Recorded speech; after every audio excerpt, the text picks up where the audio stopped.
बिहार में लगातार घटनाएं घट रही है, अपराध हो रहे हैं, उसको लेकर लॉ एंड ऑर्डर पर सवाल उठ रहा है। अब यहाँ इफ्तार के लिए आए हैं, इसमें लॉ एंड ऑर्डर और बिहार के बारे में क्या बात करनी है। यहाँ तो इफ्तार के लिए आए हैं। हम लोग के साथी रामबली जी हैं और अफाक अहमद साहब हैं, इन लोगों ने होस्ट किया है। तो इन दोनों लोगों का और सभी साथियों का धन्यवाद करना चाहता हूँ जिन्होंने इफ्तार के जरिए मौका दिया सब साथियों से मिलने का। ये तो इफ्तार का ही टाइम है, अब इसमें पॉलिटिक्स की क्या बात करें। काफी बड़ी संख्या में लोग भी आपके बातों को सुन रहे हैं, आपके सवालों से चुप तक हो जा रहे हैं जो आप उनसे सवाल कर रहे हैं रोजगार और शिक्षा विषय पर। तुम और पीछे लोगों ने वोट नहीं दिया। नहीं, क्या आपका सवाल क्या है? जो बात सवाल वही है कि लोग आपकी बातों को सुन रहे हैं, बदलाव होगा। बदलाव तो होगा ही। बदलाव इसलिए होगा कि बिहार में जो परिस्थिति है लोग चाहते हैं कि उससे बदलाव हो। अब बदलाव किस फॉर्म में होगा, किस शेप में होगा, वो तो जनता मालिक है। हम लोग का अपना काम है अपनी बात हम लोग कहें, जनता उसको सुन रही है जैसा आप बता रहे हैं। सुनने के बाद जो जनता निर्णय लेगी उसका निर्णय सर माथे पर है। सर एक सवाल ये भी है, लॉ एंड ऑर्डर को लेकर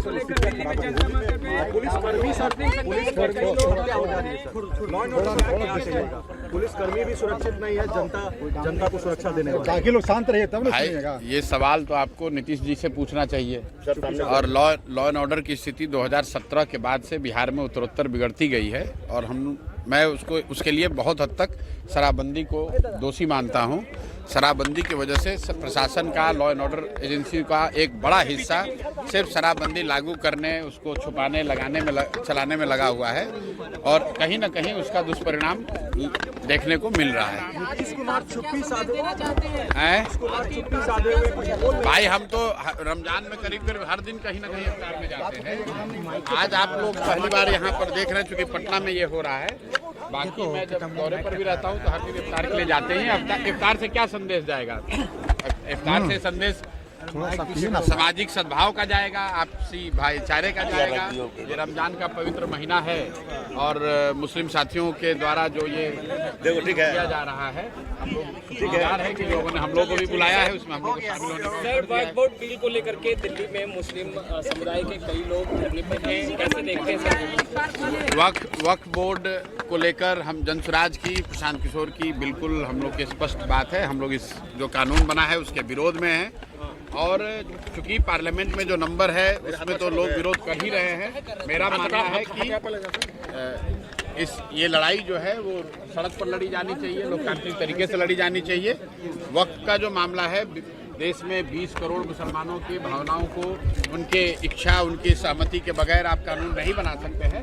जैसे आप किसी भी समाज के वर्ग के सहमति के बगैर कानून नहीं बना सकते हैं, वैसे ही 20 करोड़ मुस्लिम साथियों के भावनाओं के खिलाफ जाकर आप कोई कानून बनाएंगे तो वो सफल नहीं हो सकता है। तो वक्त पर हम लोग बिल्कुल उसके विरोध में हैं और इस कानून के पक्ष में नहीं है। देखिए, वक्त को लेकर अगर जब भी इतिहास लिखा जाएगा, अगर ये कानून पास हो जाता है तो इसका दोष भाजपा पर तो है ही। भाजपा वाले तो इसको ला ही रहे हैं, लेकिन इसके सबसे बड़े दोषी नीतीश कुमार होंगे, क्योंकि अगर नीतीश कुमार चाहते तो ये कानून रुक जाता। उनके पास वो संख्या है, नीतीश जी के पास वो संख्या है। अगर नीतीश जी के 12 सांसद आज सरकार के समर्थन में न खड़े हों तो ये कानून रुक जाएगा।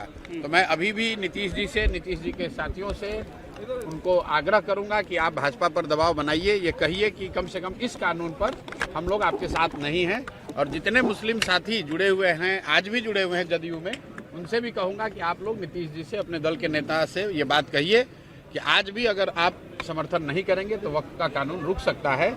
इसलिए जितना भी आप बात कर लें, सबसे ज्यादा दोष अगर कानून बना तो वो नीतीश कुमार जैसे नेताओं पर होगा। नीतीश कुमार के मंत्री आए थे आपके बगल में, इफ्तार कर रहे थे भाई। अब देखिए, मंत्री हैं या वो साथ में एक यहाँ के शहरी भी हैं और इफ्तार के लिए आए थे तो वो भी बैठे, वो उसमें राजनीति का तो कोई लेना देना है नहीं। गर्मियों की छुट्टी होने वाली थी, मेरे पापा आने वाले थे तो हम लोग सभी खुश थे। तो मैं बेड पे चढ़ के डांस कर रहा था, लेकिन वो पहले ही आ गए।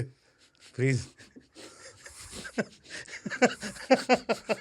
तो मैं उस समय तो कंटिन्यू नहीं कर सकता था, तो फ्रीज फ्रेम टाइप का हो कसम गया। पैदा कर